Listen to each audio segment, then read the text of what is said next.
আজ শনিবার 10 মে 2025 তারিখে উপদেষ্টা পরিষদের এক বিশেষ সভা অনুষ্ঠিত হয়। সভায় আন্তর্জাতিক অপরাধ ট্রাইব্যুনাল আইনের সংশোধনী অনুমোদিত হয়েছে।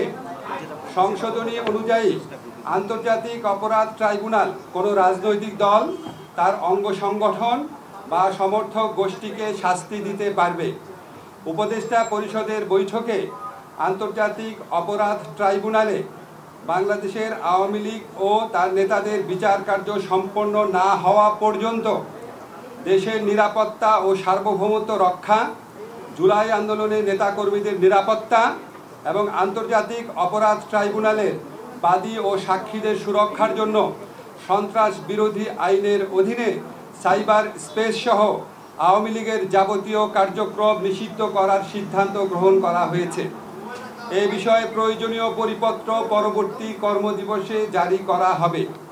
এর পাশাপাশি আজকের উপদেষ্টা পরিষদের বৈঠকে জুলাই ঘোষণাপত্র আগামী 30 কার্যদিবসের মধ্যে চূড়ান্ত করে প্রকাশ করার সিদ্ধান্ত গৃহীত হয়েছে।